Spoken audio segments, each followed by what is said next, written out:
여러분, 오늘 아침에 일어나서 거울을 보며 이런 생각을 해보신 적 있으신가요?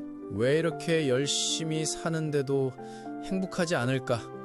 현대인의 삶을 들여다보면 참 아이러니합니다. 우리 조상들보다 훨씬 풍요로운 환경에서 살고 있으면서도 우울증과 불안장애는 급증하고 있습니다.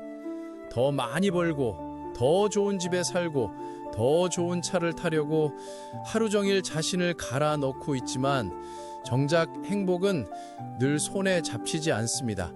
왜 그럴까요? 바로 우리가 에너지를 잘못 쓰고 있기 때문입니다. 심리학 연구가 우리에게 알려준 놀라운 사실이 있습니다. 행복은 50%가 유전적 요인, 40%가 개인의 습관과 선택, 그리고 단 10%만이 외부 환경에서 온다는 것입니다. 생각해보세요.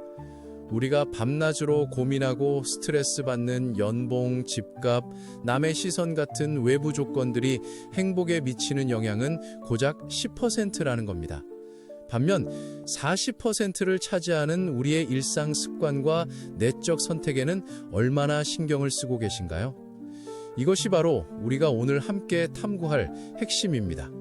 최소의 에너지로 최고의 행복을 얻는 삶의 원리. 워렌 버핏이 한 말이 있습니다.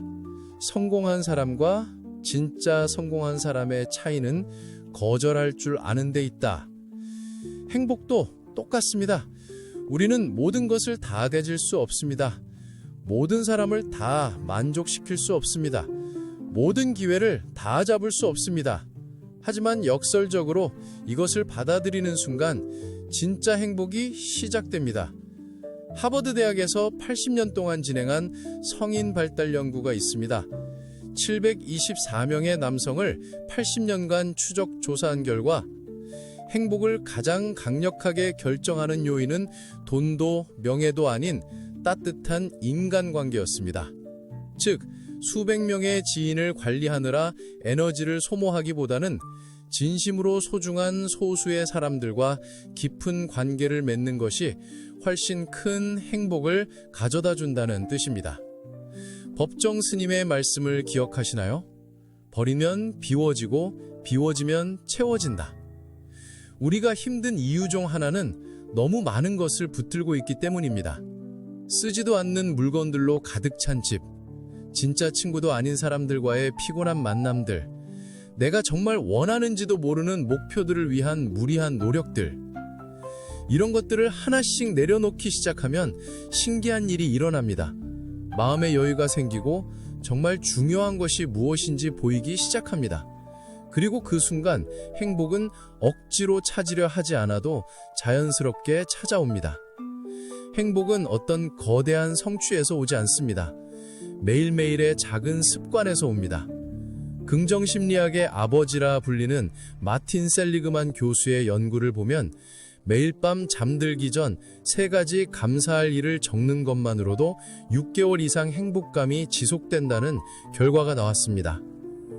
하루에 5분도 안 걸리는 간단한 행동이 반년간 우리의 마음을 바꿔놓는다는 겁니다. 이것이 바로 최소 에너지, 최대 효과의 실례입니다. 매일 아침 10분 산책하기, 휴대폰 보는 시간 30분 줄이고 책 읽기, 하루에 한 사람에게라도 진심 어린 관심 표현하기. 이런 작은 것들이 모여서 우리의 뇌회로 자체를 행복한 방향으로 바꿔놓습니다.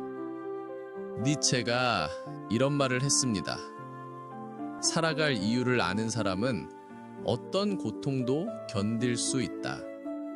우리는 종종 고통을 피하려고 엄청난 에너지를 씁니다. 하지만 고통은 삶의 일부입니다. 피할 수 없다면 다르게 바라보는 것이 지혜입니다. 운동할 때 근육이 아픈 것처럼 삶의 고통도 우리를 더 단단하게 만드는 과정입니다. 시련의 아픔은 진짜 사랑이 무엇인지 가르쳐주고 실패의 쓰라림은 겸손과 지혜를 선물해줍니다. 고통을 적으로 여기고 싸우느라 에너지를 낭비하지 마세요.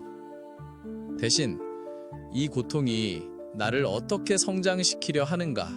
라고 물어보세요. 그 순간부터 고통은 에너지를 빼앗는 존재가 아니라 오히려 에너지를 주는 스승이 됩니다. 자연을 관찰해 보세요. 태양은 과하지 않게 하루에 한 번 뜨고 집니다. 강물은 힘을 주지 않아도 자연스럽게 낮은 곳으로 흘러갑니다. 꽃은 억지로 필요하지 않고 때가 되면 저절로 피어납니다. 자연은 항상 최소의 에너지로 최대의 결과를 내는 방식을 택합니다. 우리도 마찬가지입니다. 무리하게 자신을 몰아붙이지 마세요. 하루 18시간 일한다고 해서 하루 8시간 일하는 것보다 행복해지는 건 아닙니다. 오히려 번아웃만 올 뿐입니다.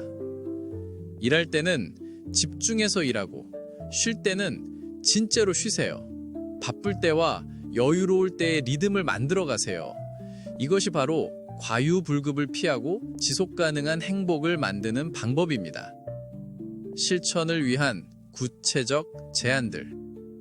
그럼 이제 이 원리들을 어떻게 실천할지 구체적으로 말씀드리겠습니다.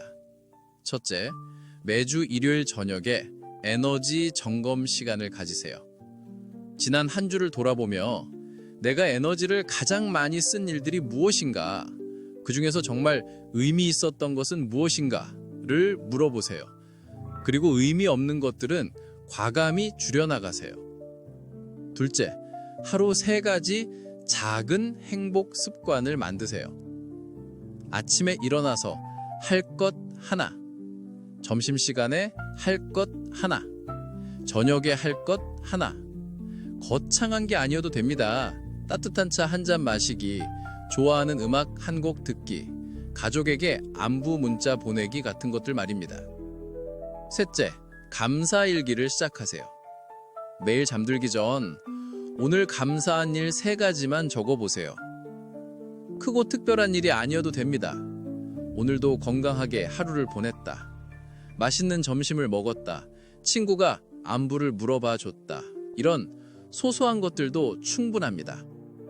여러분, 오늘 이 시간을 통해 한 가지만 기억해 주시기 바랍니다. 행복은 더 많이 애쓴다고 오는 게 아니라는 것입니다. 오히려 덜 하고, 단순하게 하고, 올바른 곳에 에너지를 쓸 때 행복이 찾아옵니다. 마치 연필로 그림을 그릴 때 힘을 너무 주면 종이가 찢어지지만 적당한 힘으로 그어야 아름다운 선이 나오는 것처럼 말입니다. 지금 이 순간 스스로에게 정직하게 물어보세요. 나는 지금 불필요한데 힘을 쏟고 있지는 않은가? 내가 정말 소중히 여기는 것이 무엇인가? 오늘 하루 나를 행복하게 만든 작은 것들이 무엇이었는가? 그리고 답이 나오면 과감히 내려놓을 건 내려놓고 붙잡을 건 붙잡으세요. 최소의 에너지로 최고의 행복을 누리는 삶. 그것은 단순히 게으름을 의미하는 게 아닙니다. 지혜로운 선택을 통해 진짜 중요한 것에 집중하는 삶을 의미합니다. 여러분의 소중한 인생이 진정한 행복으로 가득 찰 수 있기를 진심으로 바랍니다. 그리고 오늘 이 메시지가 여러분의 삶에 작은 변화라도 가져다 줄 수 있다면 그것만으로도 충분히 의미 있는 시간이었다고 생각합니다. 감사합니다.